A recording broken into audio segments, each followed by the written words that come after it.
Hi, and welcome to another episode of Business Source, brought to you by Connecting Business, the show that gives you authentic conversations to help your business. There's no smoke and mirrors, just real people sharing their experiences. I'm your host, Lee Nightingale, and today I am delighted to be joined by the man, the myth, the legend that is Armand Roux.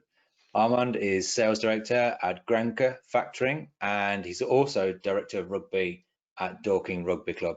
Armand, I'm so excited about this one. Welcome. Thanks for joining us today. Morning, Lee. Yeah, thanks for having me. And yeah, been watching your show. It's great. And yeah, it's great to be on here. Thank you. Thanks so much. Gosh, I've got so many questions to ask you. Business, personal, sport, with so many things to talk about. I'm so excited, as you can probably tell. But before we get into all that, do you want to just share a little bit about Granke and how you help clients, what it is you offer? Because I think it's really pertinent in the market we're in right now. Oh yeah, of course. Yeah, thanks, Lee. I mean, yeah, Grenke is a German-based company. Just to give you a quick background sketch. So they've been around since 1979 and started off as a leasing company. And about sort of 20 odd years ago, they decided to dip their toes into invoice financing. So that's factoring, and that's where we're based. So we've been in the UK for about 17 years now and got about 10 offices across the UK. So what invoice finance does is it pretty much looks after people. We buy the invoices of the clients to support their cash flow. So normally people would wait 30 days, 45 days, 60 days to get paid. What we do is at day one of them raising that invoice, we will purchase the invoice from the client. So they got the cash flow back in the business, and we will then proceed to chase the invoice on the client's behalf. So in a nutshell, the client can focus on his business. He's got the cash flow to invest where he needs to, buy more stock, to sell, etc. And we take care of the back office function, so to speak, and just sort of looking after the client's working capital to make sure they've got those cash flow in the business. So in a nutshell, that's what we do. And in current times, that's obviously quite important.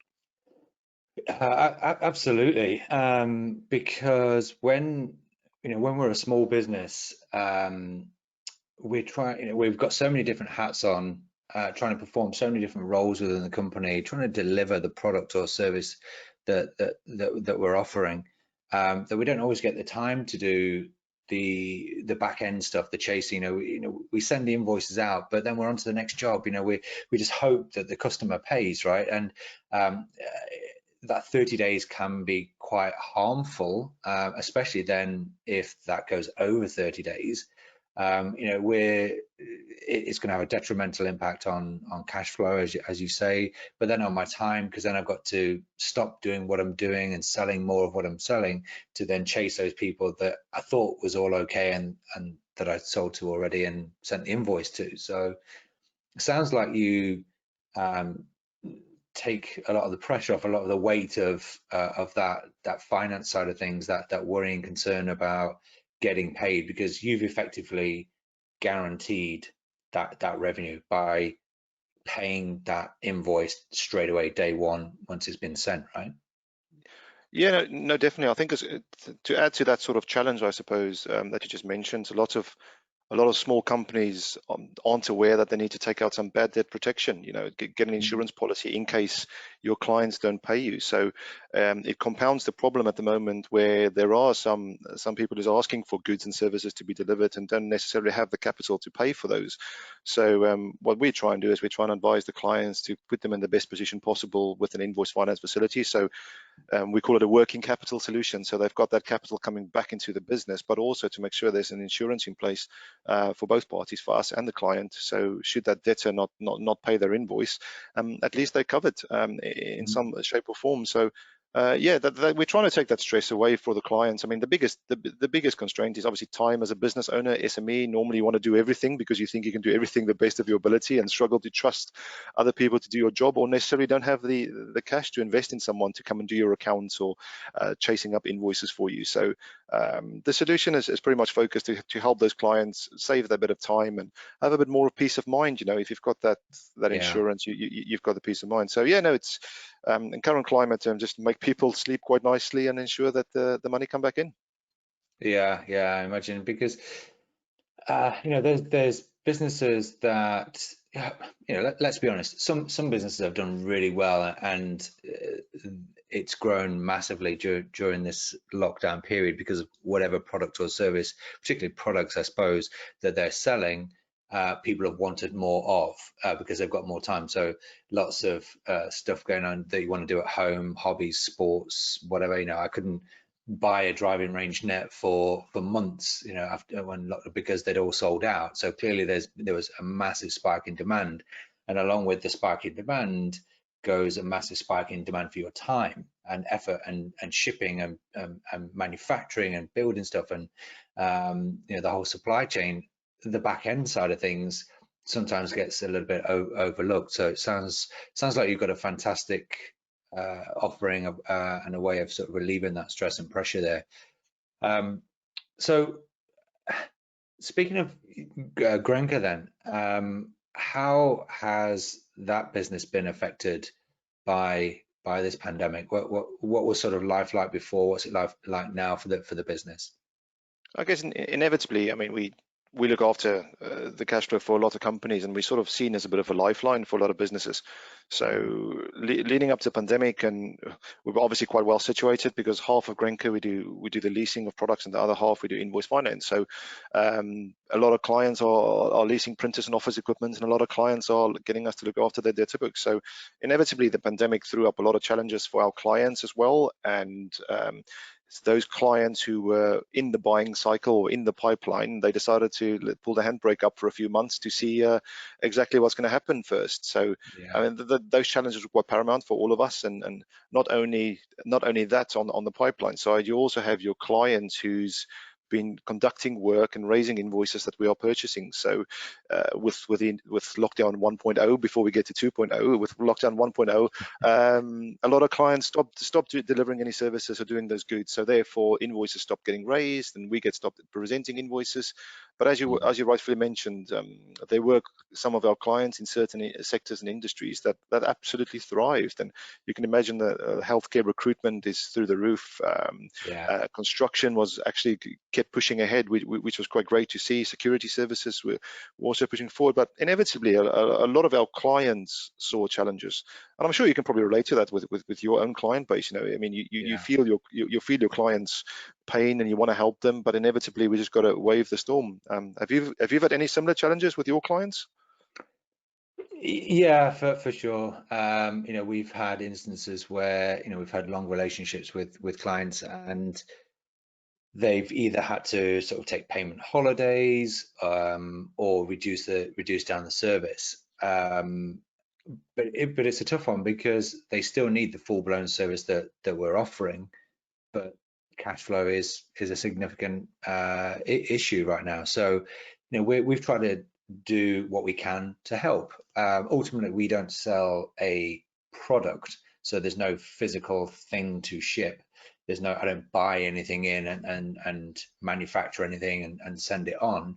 It's a time and brain and experience and skills based business. So we've probably got more scope to be flexible when it comes to that kind of thing. But ultimately, we still have our own cash flow things to worry about, and my suppliers and partners and team. So I have to keep all that going. So we've tried to find a balance where we can. I think the key thing is to keep communication open and have that dialogue with the clients.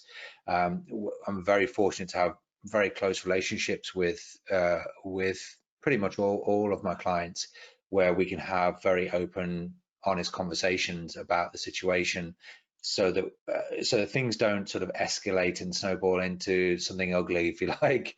We address it right at the very beginning. Okay, right, this situation has now presented itself. What does that look like for you? What are your thoughts? What are your plans? Help me understand where I can help you. If there's things that I can do to help you that are going to put you in a better position, then I'm just going to do it. I'll do whatever I can to help. Yeah, it's we've definitely seen an impact, but again, just to confirm, it's about that dialogue, that communication between between you? That is so key, and I'm so pleased you said that. Supply chains are probably the ones that affect it the most at the moment, because and the fact that there's businesses out there who doesn't have that open dialogue with their supply chain, it's about managing expectation both ways. And I think it could be seen as a bit detrimental in some cases for those relationships, because if there's no honest conversations about it, then let's talk about the problem and let's find the relative solution. And I think that's really key. So yeah, it's quite important for people to be open about those problems so we can try and solve it for them. Yeah, things like what you mentioned earlier about people ordering stuff, knowing they don't have the cash to pay for it. You Yeah. know, it's difficult to, I don't want to judge people. They're doing whatever they can to get by, I understand. But people aren't going to forget, when we come out of this thing and we go back to some sort of normality, whatever, there'll be a normal. It will just be slightly different. But people won't forget how they were treated during this period. You know, if you're able to have that relationship with a client where the client feels comfortable enough to say, look, I need to place this order with you. Can we adjust the payment terms to 60 days just for this one order because I'm struggling cash flow wise? If you look at our history together, we've always paid on time. We've always resolved issues together. I've always kept an open dialogue with you.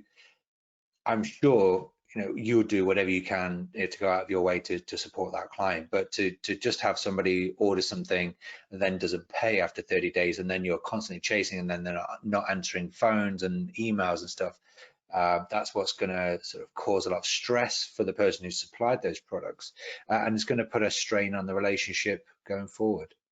Yeah, no, I agree, and I think we've got a collections team that sort of take care of all the debtors for our clients, and the best conversations they can have is just to say, I'll pay you next week Friday, and then therefore no more actions taken. Next week Friday, we know we're expecting payment. So there's a clear expectation set by the client, and just that clear communication that you have with that debtor is important. And but inevitably people will lie to try and get you off the case, to not be called or get chased for money. But that's just the way it works. But as you say, that's where the trust goes, and there's a lot to be said about trust. You can be quite emotional about that trust reaction, but there's different ways you can think about trust. And it's people delivering service on time and going above and beyond. And so yeah, it's quite important.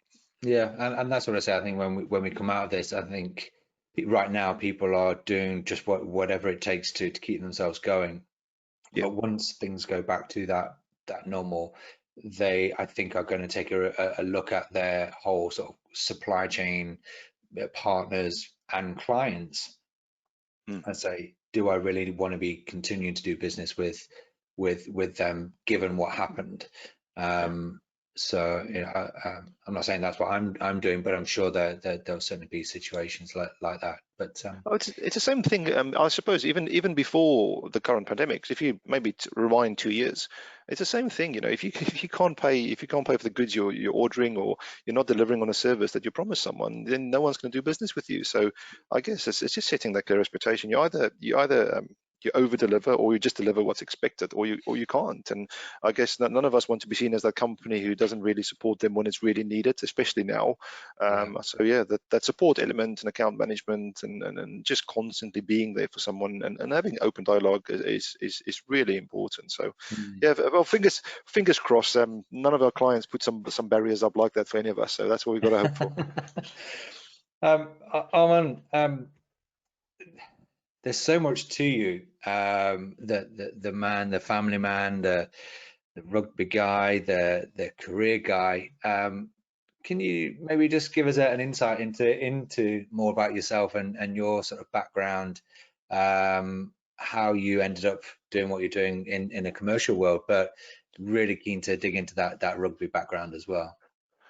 Yeah, okay. So how much time have you got? I mean, I won't go on. I won't go on too longly. I mean, it's obviously um, originally from Cape Town, coming over to the UK, and played a high standard of rugby in Cape Town, and came over here to play a bit of rugby, and eventually fell into the records management world. So in Cape Town, I was in car sales to start off with, and this is like 20 odd years ago. So I've always been in sales as an 18-year-old. Started in sales and worked my way up, and was in the records management for almost a decade of that time, and before got an opportunity to go into the financial services sector. And sales are sales at the end of the day, but I think there's a different type of sales when it comes to looking after people's financial belongings, especially businesses. It's livelihoods of a lot of these 100%. companies and their associated families. So being the person I am, and the sales tactic I've always have is a consultative way. It was a perfect fit for Granke at the time. So yeah, it's been a great journey to sort of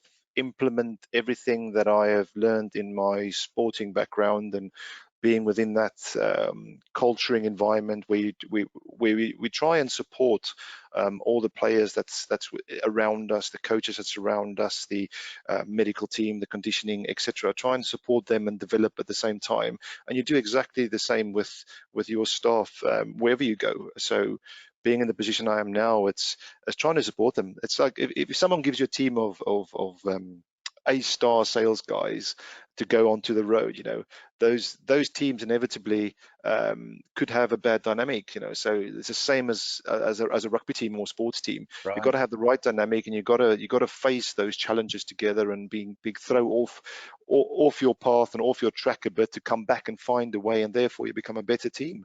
And that's what I love about sales and managing teams, because it's trying to identify where you can help specific individuals and the team as a whole, and inevitably you'll strengthen that team, and those individuals will develop as well. So a bit more of that background, I suppose, and that's probably why I love being in this environment where I am now.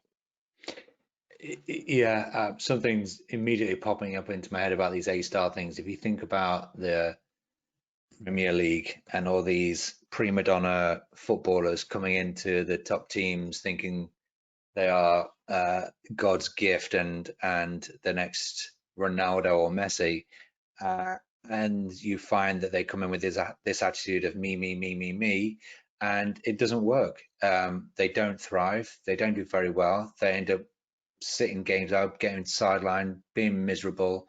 The fans can see it on their face that they're just not bothered. And yet you think, what are you doing? You're like one of the best players in the world coming into. Look at Manchester United, for example. They're not short of cash, if you like, and they buy all these wonderful players, and they're struggling because there's obviously something going on with the dynamic. Yeah. No, I agree, and I think it's quite important for people or for teams to fail together and to try and find the solution. But you also got to look at what's the attitude they got within the team when they fail, and are they blaming someone, or are they looking at themselves and trying to find better, different ways to go and make it better? And if don't start me on the football rugby debate, but I suppose when you look at those stars, it's never them, because they're good and they're getting the pay packet. So therefore, it must be someone else's fault, rather than they got to look where they fit into the dynamic a bit better. And I think that's quite important. But I mean, there's a lot that we can draw, I suppose, from sport into business anyway, I suppose, and that teamwork applies all the way through. I'm sure you're, with your golfing background, etc., being caddying for you've caddied and playing where you've played, I suppose, have you drawn any sort of shall I say, similarities between business and sport? Yeah, for sure. And before I get onto the golf thing, again, how much time have we got? But the going to the football rugby debate, I can honestly, and I mean hand on heart, this is gospel truth, viewers and listeners. Armand Roux is solely responsible for me getting into rugby. Yeah. I fell out of love with football more than 10 years ago, when it just became people rolling around on the floor pretending they'd broken a leg when they'd just been slightly shoulder barged and all this kind of stuff, and diving to get penalties and all that kind of stuff. That for me was a light switch moment off. That is not for me. And so I'd always been a golfer and I really enjoyed that, and I took up tennis a couple of years ago. And I had never watched a full 80-minute match of rugby. Didn't really understand the rules. I kind of knew the basic principles, but had never been to a match. And then you and I had met through a golf networking environment. So there's the connection back there, and established a relationship, and we played a few times, and we sort of got chatting about business. And you opened my eyes to the sort of grassroots level rugby, and I'd grown up with grassroots grassroots level football with my dad. My dad was a local town footballer and involved with the club after. So that whole grassroots level with no stands and all the rest of it, that's what I grew up with, but a whole family atmosphere.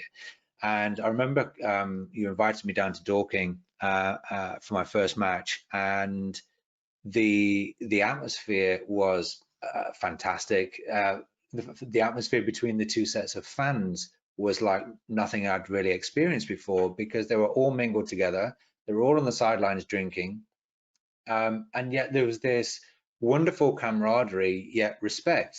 And I remember this one guy who clearly had too many shandies shouted something at the referee, and about 25 or 30 people all turned around to this one person and said, "Excuse me, that's not how we do things here." And I was blown away that not only was it sort of not just swept under the carpet, the whole sort of community turned around and said, "No, that's not acceptable."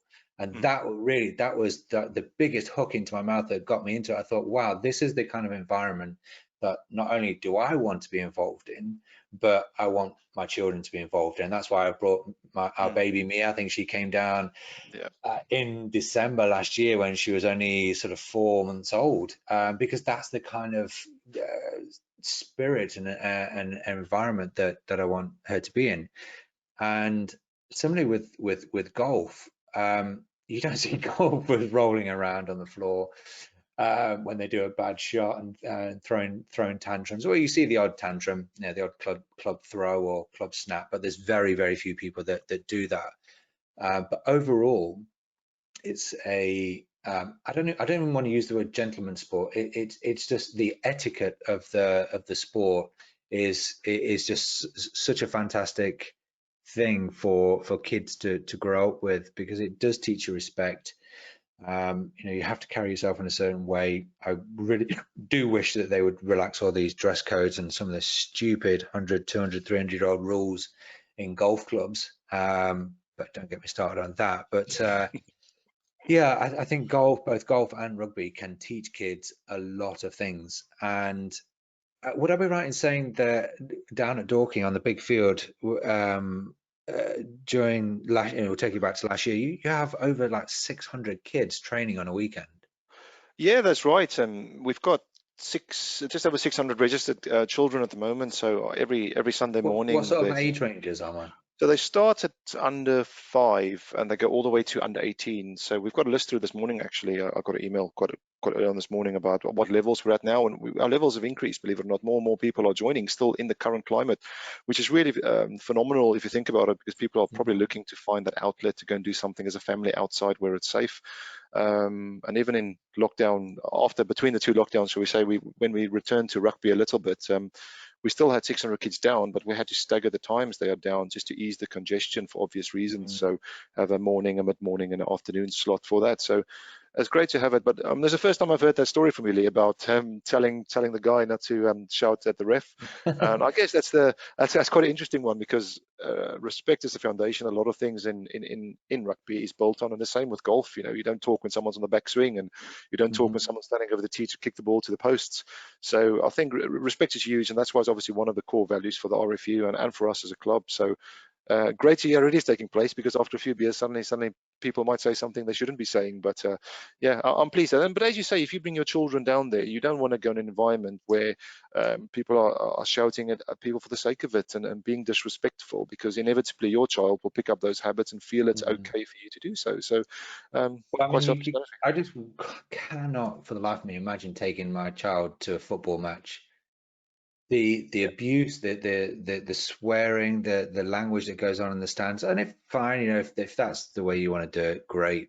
But the disrespect between the fans and the players, the fans and the referee, the players and the referee, that's what really gets me, between the players and the referee. For me, I'm interested to get your views on this.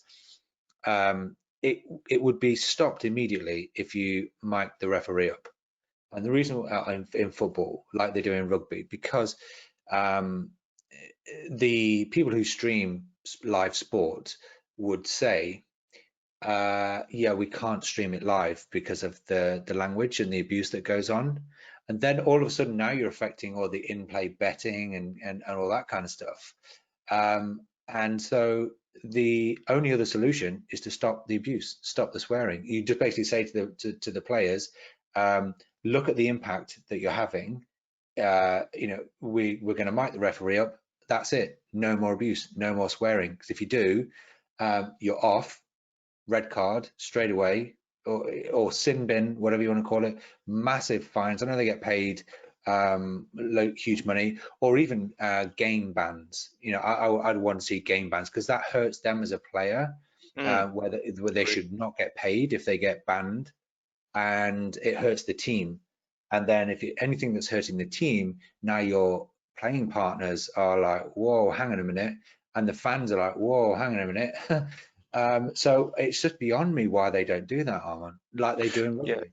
Yeah, they 100%. I believe they should do it. I mean, they should just step up and make that a precedent because, I mean, you look at all the wonderful things some footballers are doing, and you look at these meal vouchers for children. Yeah, You know, it's very admirable. You know, standing up and doing that. But then probably teammates of that same player on a Saturday would shout abuse at a referee. And what example is that setting for that same kid they just gave a meal voucher for?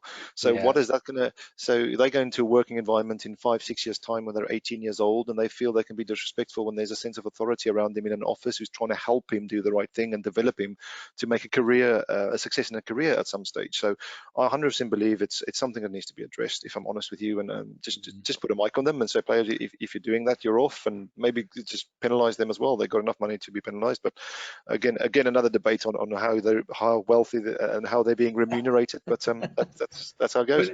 but would you agree also that just like in business, it comes down to the leadership and what they deem to be acceptable and how they want their team to be, or in business terms, you know, you wouldn't be expecting your staff to be swearing at people down the phone just because they didn't buy something or there was a tricky situation. So you know, it has to come from the top within each club, right? The coaches, the owners, you know, sitting in that dressing room saying, right, I know, let's draw a line under what's happened. Yeah. Past is the past, but we need to move forward. And the way we're moving forward is this. This is how we're going to carry ourselves. I think it is savable with football, but for some reason nobody wants to. And it's at this junction I want to introduce my. It's not a book. It's a docu series, I think they call it now. So a documentary with multiple episodes. It's called The Playbook: A Coach's Rules for Life. Okay. It's on a popular streaming service beginning with N. So other streaming services are available. But it was such a fantastic insight into how these, I'm not going to say celebrity coaches, I'm talking about successful coaches, people that have just the right ethos. Talking about Jose Mourinho, talking about Serena Williams as tennis coach. His was a fantastic one. My wife bought his book. The way he communicated, do you know what? You just sort of you know when you're watching a TV show and you just say nothing and you watch the whole thing, you get to the end and you're like, wow, this guy is brilliant. So I would highly recommend that one. So I think you've got a big responsibility as a coach, Armand. Yeah, no, I think it's quite important, isn't it? You know, you have to set a good example for those around you, and try and drive and inspire in the right way. As you say, your team is a direct reflection of what you're being told to do and how you do it and the mentality you have in doing so. And you see it at Premiership level in the rugby. Certain teams are quite abrasive in their approach, and certain teams have got a lot of flair about it. And that comes straight from the top because that's not only a style they want to play, but also it's habits they want to install within those players. And the same comes down to attitude. So 100%, yeah, no, I'll definitely check that out. The playbook it sounds good. Yeah, I think I've mentioned it on a couple of these things, but The Last Dance, which is about Michael Jordan and his career and where he came from and how he carried himself and where, you know, the road to becoming such a huge phenomenon. That's the only word. I mean, the things he did was just incredible. You know, his work ethics, the way he carried himself, the way he supported his team, the way he motivated them, Yeah, is another fantastic one, and very, very inspiring. And it does transcend sport. It goes into you as I'm not saying it's on a business level. I'm saying it's on a human level. You know, it correct. makes you stop and think about the way you're carrying yourself, the way you talk to others, Yeah. the relationship you have with others. So yeah, those are two very The, powerful the last shows. last dance is phenomenal. I've watched that, and I think from what I took away from that is just his work ethic, and the desire to be better, and analyzing opposition, and analyzing himself, analyzing his own teammates. And you surround yourself by someone who's got that mindset, inevitably it will rub off. It has to rub Yeah. off. It's impossible for it not to rub off. So Mm. I think as an individual, taking something away from that is to always try and inspire those around you to be better. And if you've got a goal that you want to set, let's all try and work towards that goal together. So no, that's great as well. I did enjoy that. That was my first lockdowns watch. I enjoyed that. Even the Dennis Rodman part of it, you know, where he's just this, I don't It's want to say basically, crazy guy. He's different. He was yeah, very different to the other players in the team. But Jordan recognized what he brought to the team on that court. yeah, So within reason, he was prepared to let him do whatever he wanted outside of the court. Yeah, yeah, and the guy was partying and drinking and drugs and going off to Vegas saying I'll be back in 24 hours, and then 3 days later coming back smashed, yeah. all that kind of stuff. But even he had this ability to flip a switch when it came to game time. Mm.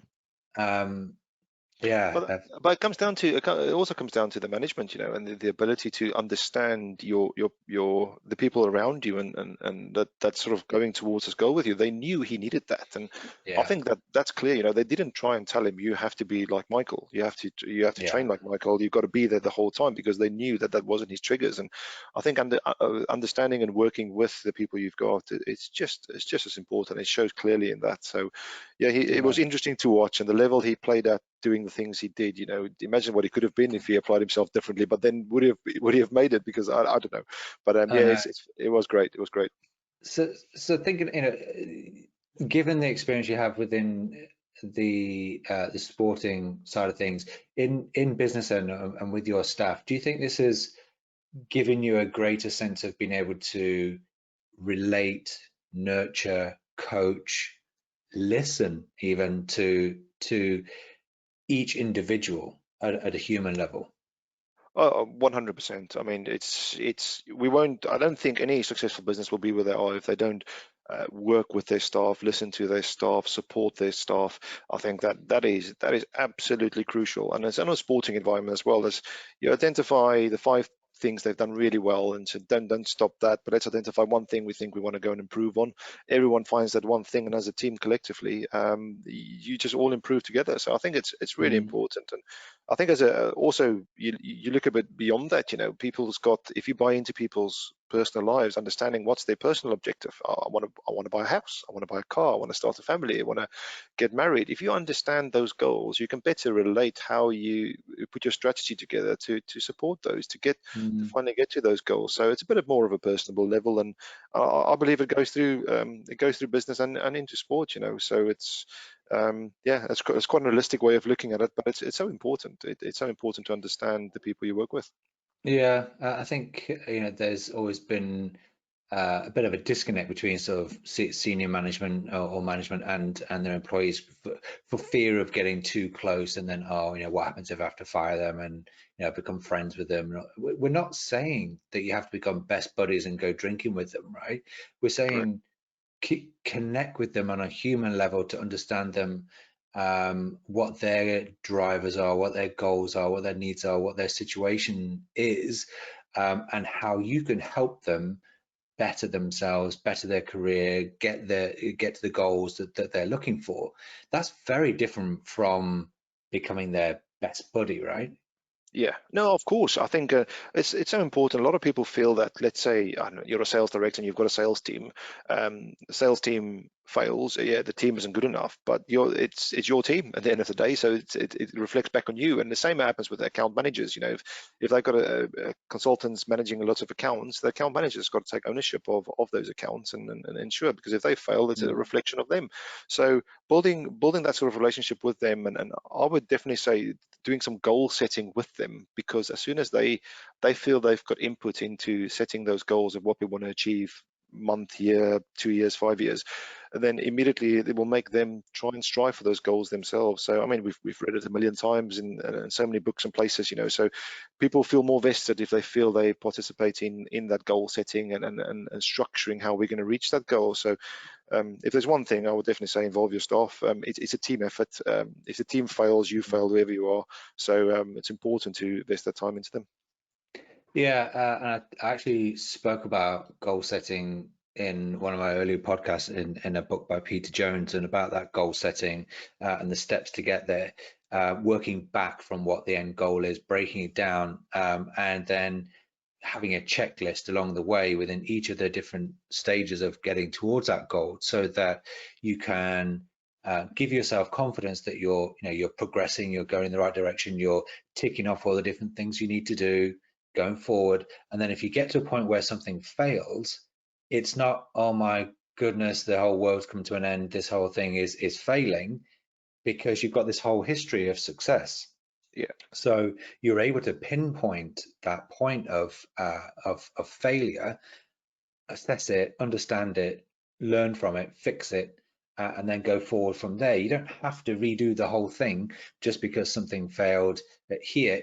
But if you don't keep a track of all of that stuff, it becomes very overwhelming, and all of a sudden you've gone down a path and then it fails, and then you feel deflated. You feel like, oh my goodness, I'm a failure, and then you may perhaps just stop doing it, and you don't try again.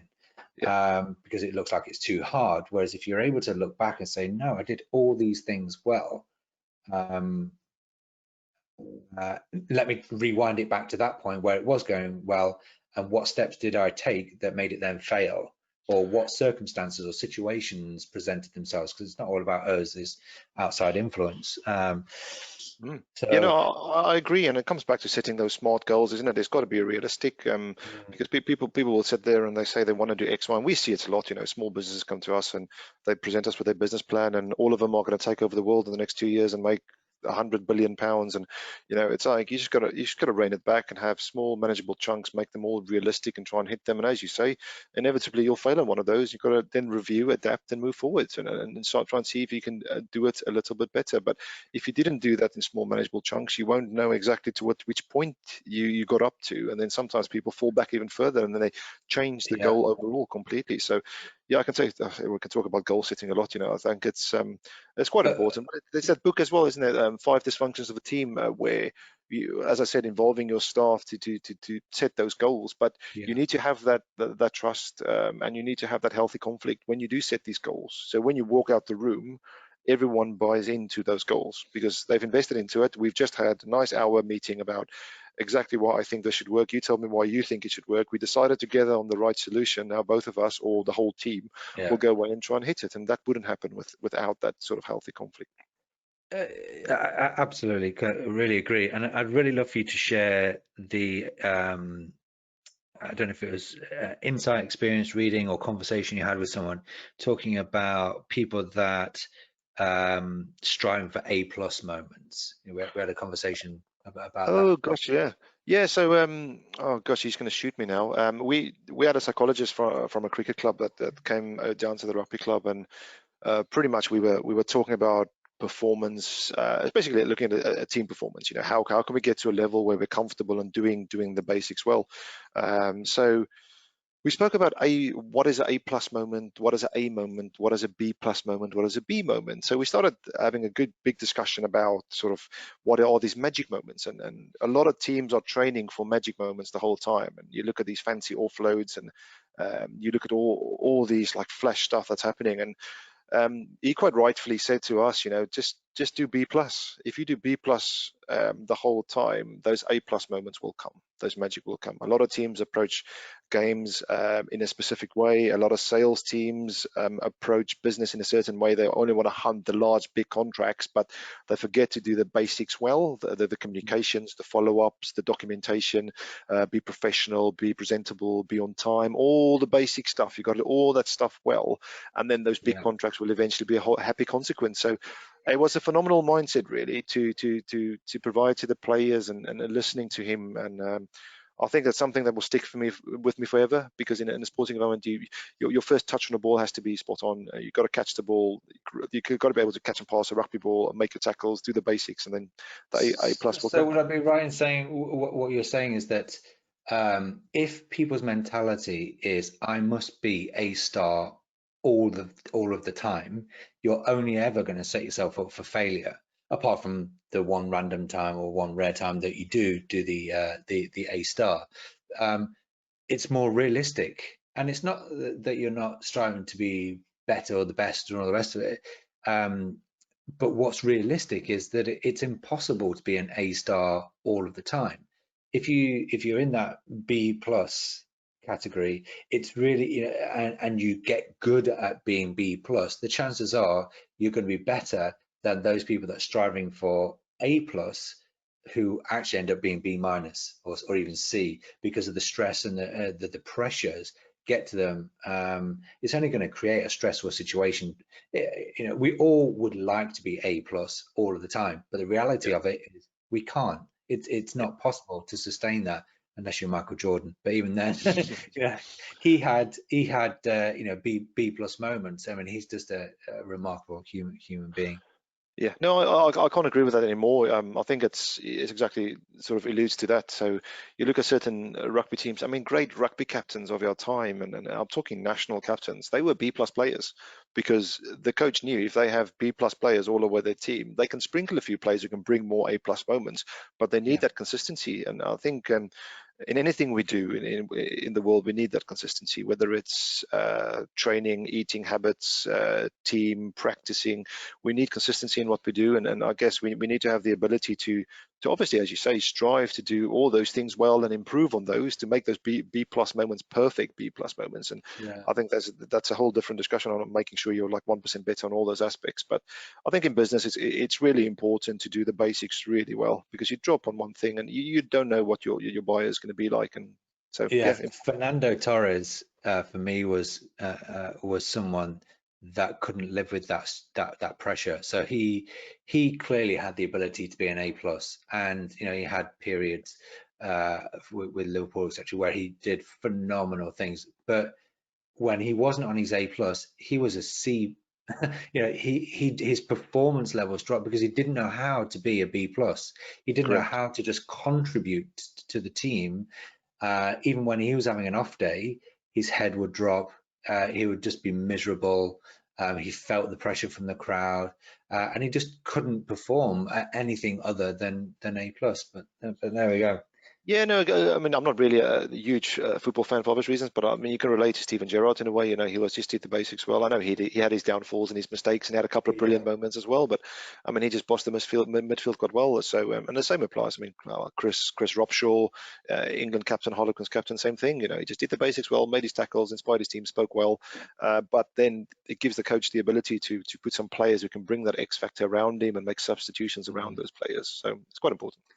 Fantastic. Finishing off on a personal note, Armand, what's life been like for you over the last sort of 8-9 months? How have you been affected? What changes have you had to make? How have you kept yourself motivated, being locked in? Because clearly you're an outdoors man, and it must have been driving you bonkers being sat indoors. So what sort of things have you done to occupy yourself physically, mentally? Yeah, I guess so. Yeah, we're all facing these challenges, and saw everyone going to health kick as soon as lockdown starts. Gym equipment was selling out, and you can't buy a log cabin for no matter how much money you've got, and everyone's trying to do stuff. So, yeah, I think I was pretty much the first spell of it was pretty much similar to most people. You know, focusing on doing what I can from a working environment, and looking at strategy for us and ensure we're on the right path. And also looking at sort of worst case scenario planning, and but then you step away and then you think, okay, right, I'm at home, so got to try and go. So a lot of family time, a lot of walks with the family, keeping the kids engaged and doing homeschooling. Wife did a phenomenal job with schooling the kids at home. So the first bit was a bit challenging. It's becoming a bit more of a norm, dare I say it. A lot of people are sort of saying that now, but yeah. So I guess for us, from a keeping my own mind engaged, work has always been there in that respect. So my mind was engaged daytime and evening times. When I flickered to rugby, we started training end of June. We were allowed to train in bubbles. So we took the guys out 2 days a week, but we did some random stuff. We would run to a quarry and go for a swim and come back, and just kept the guys ticking over. So mentally, it still kept me engaged. Started looking at a bit of more self-development, reading a bit more books, and just try and get myself going. And subsequently, everyone's looking at how many barbecues you can have in 1 week. Lunchtime barbecue, evening barbecue was quite funny. But the South African came out properly in lockdown. But yeah, I guess for me, the bigger picture was, I think, quality. You sort of start reflecting on the quality time you have with your family normally, and the amount of traveling you're doing to and from places. And when you're reined back to be at home a bit more. Well, I mean, you might know, you recently moved to the countryside. I mean, how have you found that sort of that relocation? The short story is we moved in May last year, out from central London, southwest London, very busy area, a place called Balham, and I just wasn't getting on with it there. It wasn't an environment that I thrive in. I'm more of a suburbia, from Nottingham originally, so I'm used to a bit more space. I don't want to say slower paced life, but a very different sort of circumstances. And my wife found it a little bit difficult to start with, because she really enjoyed the London buzz. But gradually, she started to experience all the wonderful things that come with living outside of that sort of central London area. The fact that people would say hello to you when you're walking down the street. You get welcomed with open arms into various different environments. The sporting places where we've got places just opposite here. We've got a cricket place, where it's a family-run environment, and we were welcomed within the first few days of moving here, and we've just really enjoyed the fact that we can walk out of our driveway and there's fields that we can go walking, and take the dog, take Mia. She's growing up seeing trees and fields and animals. There's a place literally just opposite us that has donkeys and sheep and goats, and Amazing. yeah, so all through lockdown, our walk, we would go over there and she would see all the animals, and now it's really helped to connect her with life, I guess. And she knows what a donkey is, she knows what a sheep is, she knows the noises they make. It's not just reading from books, yeah, of course we have books and we have toys and things that make all these sounds, that you can say, well, what noise does a donkey make and all that kind of stuff. And now she's been able to actually see that animal and Yeah. connect with it, and not just once, daily. So that was it's really heartwarming to see her grow up in this environment, for sure. Yeah, it's amazing to have that ability. And I mean, going for walks with our little ones, sort of every lunchtime, just take an hour and just go for a nice walk. And you just see them really enjoying it. And then they find the little places they want to go and hide. And you'll see as she grows up. And I'm sure you'll have your hands full in due course. But yeah, it's good fun spending time with the family, especially when you're close to the outside world. And it's yeah, it's lovely. Yeah. Finally, Armand, I've shared a TV show there with the viewers and listeners. What have you got for us? What reading have you done? Reading, yeah, I promise you, I didn't plant this book. This book was here, but for those of you obviously listening on the podcast, so a book I've literally hang my hat on for many a year and bought this for many sales guys. A book called Legacy by James Kerr. Okay. It's a book about them following the All Black rugby team for a while. Even though as a South African, I hate saying that, but they follow the All Black rugby team and just saw what makes them tick and what makes them successful. And they've got a lot of a lot of things that happens within the All Black camp that is so relatable into sport, but also into business. And one of the key strap lines in there for us we use a lot, and we always say there's no dickheads. So hopefully there's no kids listening. Bleep it out, sorry. But I think it's quite a good attitude, because if you've got a team, it can be poisonous if you have someone in there who's not sort of pulling in the same direction, shall we say. And it also talks about sweeping the shed, so having people at the top doing all the dirty work as well, because as soon as they see you doing it, they get involved. So for me, that's been a book that's been around for a long time, and I've bought it for many people. So yeah, I'll definitely recommend that. Excellent. And you've got, on the you've got viewing side, yeah. On the viewing side, those of you that's probably, as you say, you spoke about Netflix and Prime, and other ones are available. But on Prime, there's currently one called The Greatest Race, which is hosted by Bear Grylls, and it's about 64 teams that's from all over the world trying to race across Fiji over 12 days, doing 600 kilometers. And it's just seeing these individuals pushing their body, and what the human body can actually achieve on like an hour's sleep and climbing up a mountain, hour's sleep, swimming through a swamp. It's just phenomenal, and the teamwork within that is great. So I definitely recommend that. It's quite an easy watch, but as you get to the end and people are sort of falling out of the race as a result of injuries, and the passion they show for completing it, and all the hard work they've put in, and looking at background stories, it's a great watch. Fantastic. The book that you mentioned there, that legacy, the sweeping the shed thing, it's something that I've been an advocate of, about every person within the organization doing the job below them, at least that one job below them, to see what's going on. It helps you understand what your people are going through. It opens your eyes up to challenges they're having and inefficiencies and all that kind of stuff. And I remember, so Virgin Atlantic do that. They're a big fan of doing that. And then the TV show Undercover Bosses, and I don't know why it has to be undercover. I think because then they see the real side of things, where you've got a business where the owner of the company is not known by the employees. They don't know what he looks like. He's been able to go undercover in his own business or her business or their business, and see what's going on at the, in the factory, in the stores, whatever it may be, and see what's going on. And invariably they come to the end of it, and they're like almost hanging their head. They're like, I can't believe this is what's going on in my company.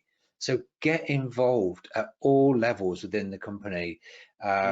Remember where these companies have started from. They generally start from one person or a small handful of people, and it grows. But when it is small, everybody knows what's going on. And it just gets to a certain point where people then go into offices and they shut the door and they're disconnected from what's going on.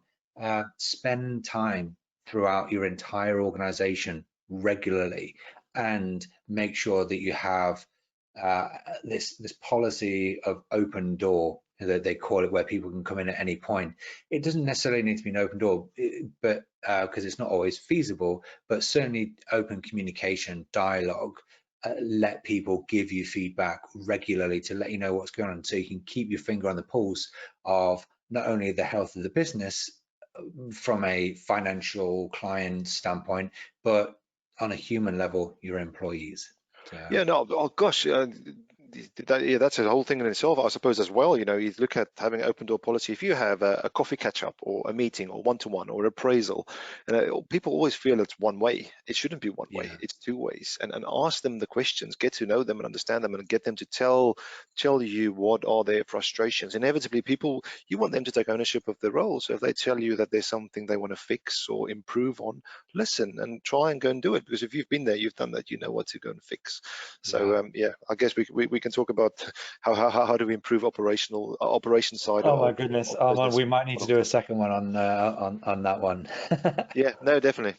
Fantastic. Armand, thank you so much. It's been a huge pleasure of mine. Thank you for doing all the things you're doing within the local Dorking community. I know everybody there is hugely grateful for everything you do for them. Thank you.